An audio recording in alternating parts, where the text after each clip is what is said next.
Previously on Books of Metshaf. Heaven was wounded by rebellion. YHWH, the Morning One, turned beauty into pride and drew a third of the host after him.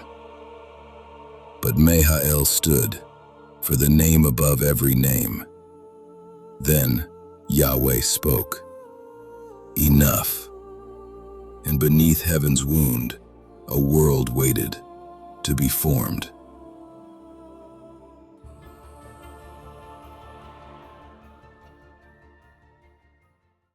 I remembered the silence after the fall. Not an empty silence, but a wounded silence. The kind that settled over heaven after glory had watched a third of its own descend into darkness. YHWH stood beside me, near the wound, where radiance was still healing.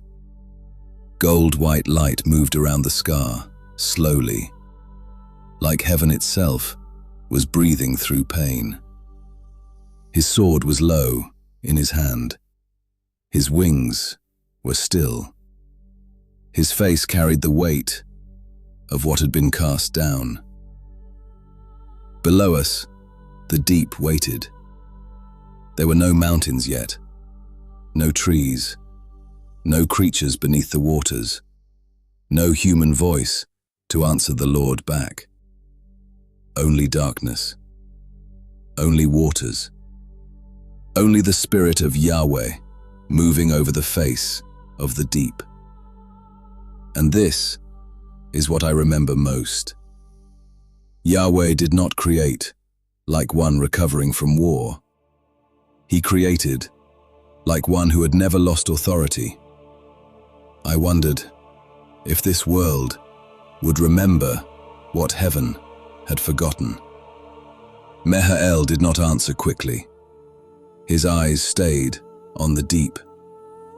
He only said that the world had not yet been given breath. I looked again. Formless, empty, waiting. Then YHWH spoke once more, softer than before. He reminded me that we were not the maker. None of us were. We only watched as the one who spoke all things began to order the deep.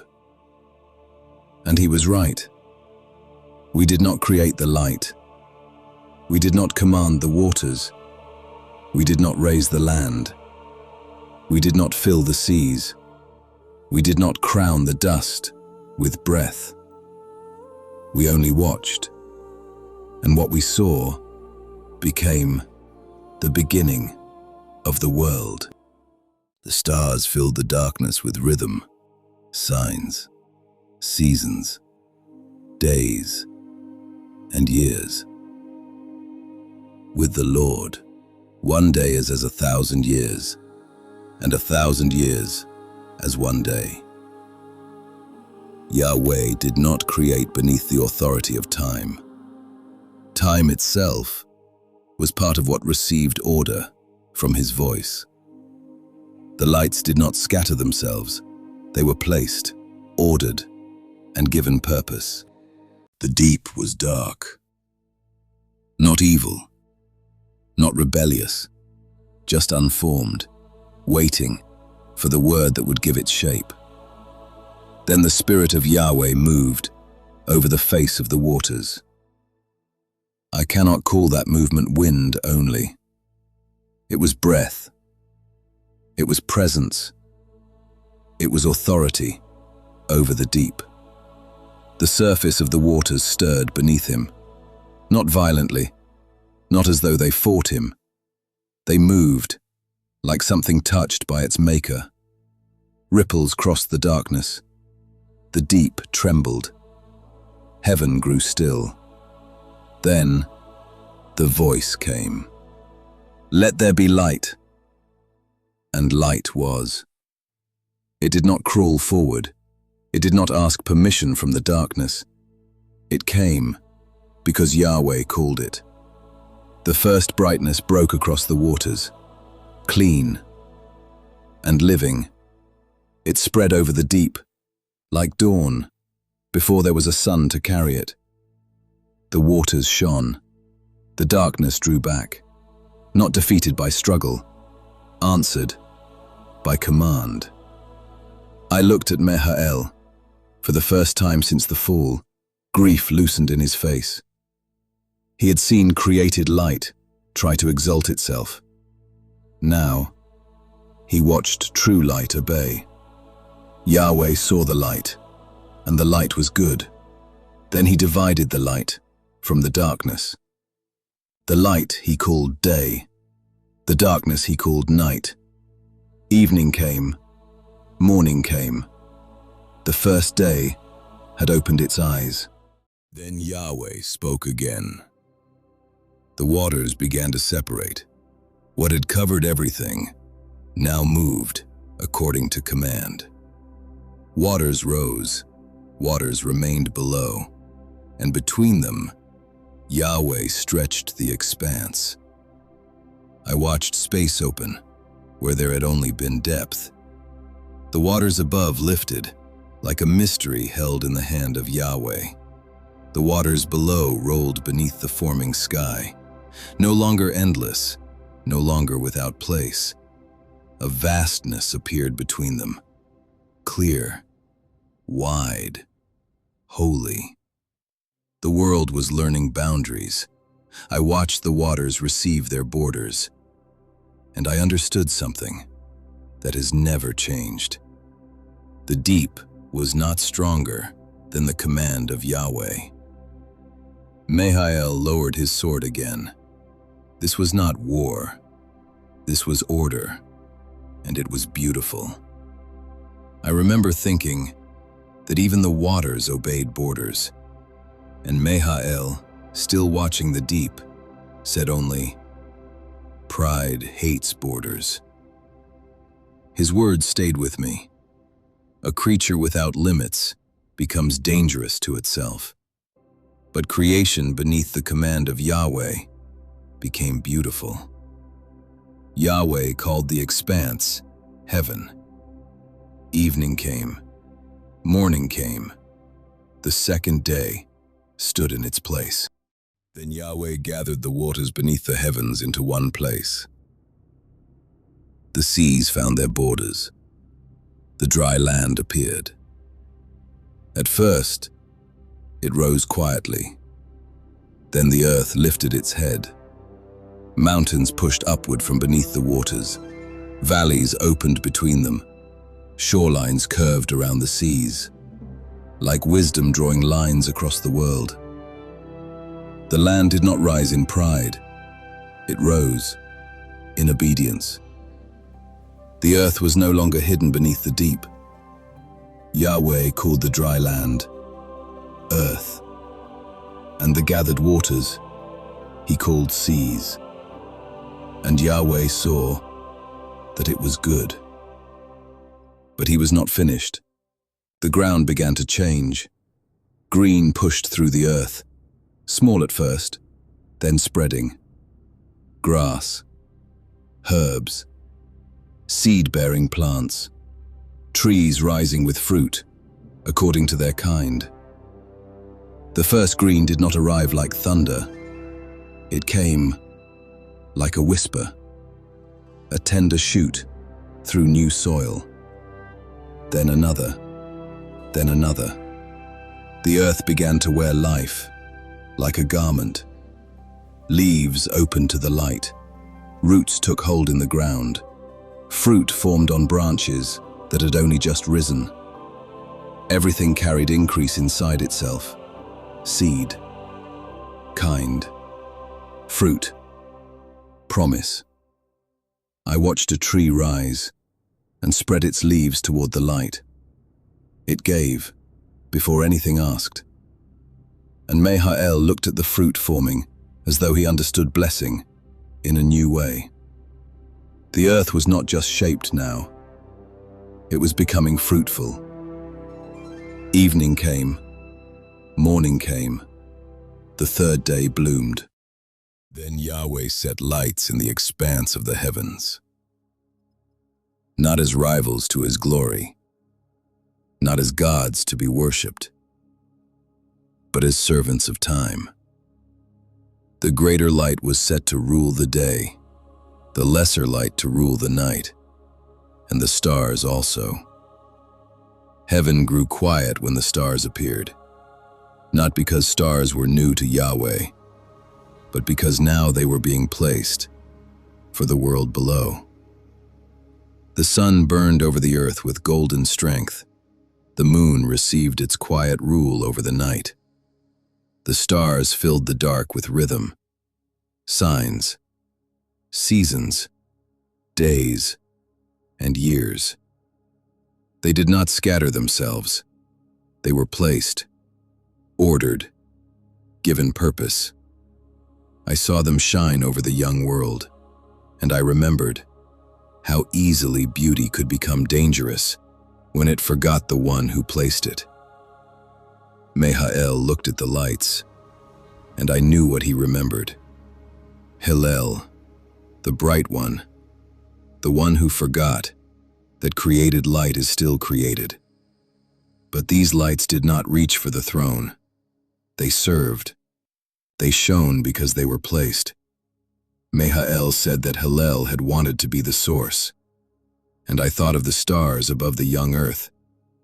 Even they were only lamps in the house of Yahweh.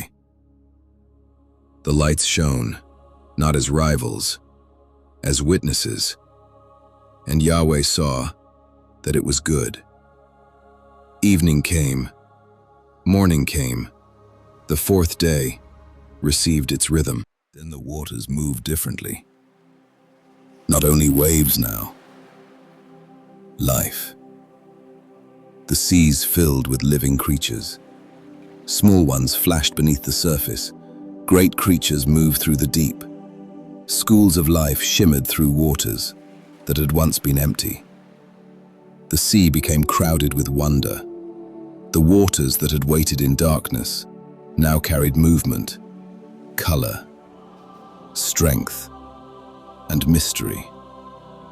Then the sky opened with wings. At first, one shape crossed the expanse, then another, then many. Birds rose into the sky, and their movement turned the air into a living thing. Wings cut across the young heavens above the earth. Songs began where silence had been. Sea below, sky above, both filled, both blessed. Yahweh blessed them and commanded them to multiply. I remember smiling when I saw the birds sweep across the young sky. They had wings, but YHWH watched them carefully, and I knew what he was thinking. Their wings did not make them angels.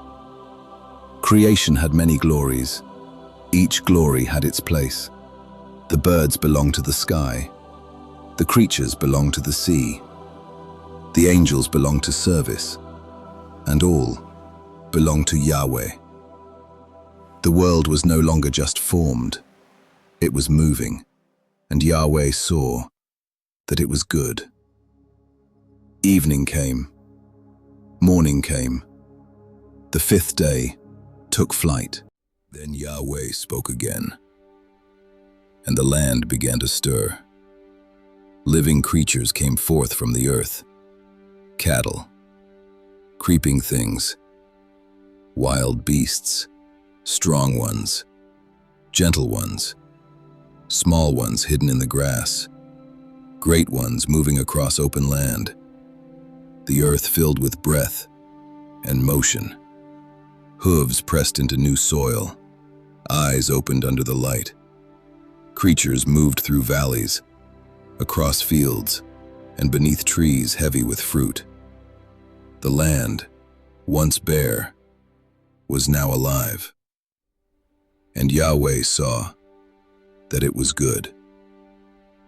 But then, heaven became still again, not from fear, from attention, because the next act was different. This was not only another creature. This was not only another form of life. This was something heaven had not yet seen. Then the Lord said, "Let us make man in our image, after our likeness." I had seen light answer him. I had seen waters divide before him.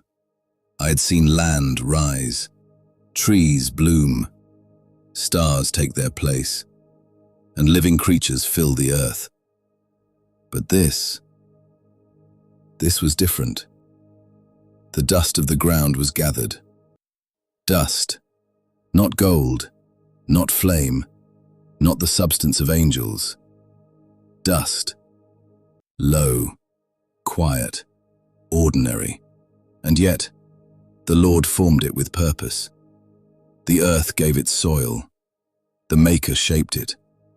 The form of man lay upon the ground still and silent, beneath the light of the sixth day, made, but not yet awake, formed, but not yet breathing. YHWH stood beside me, silent. His sword was fully lowered now. He had watched beauty fall from heaven. Now he watched dust rise, beneath the hand of Yahweh. No one in the host moved. No song rose. Even the winds seemed to wait. The world held its breath before man had received his. YHWH whispered, "He is so small." And I could only think, yes, small, but chosen. Then the breath of Yahweh drew near, not as storm, not as fire, as life. The breath entered the dust, and creation held its silence. His chest rose. For the first time, man breathed.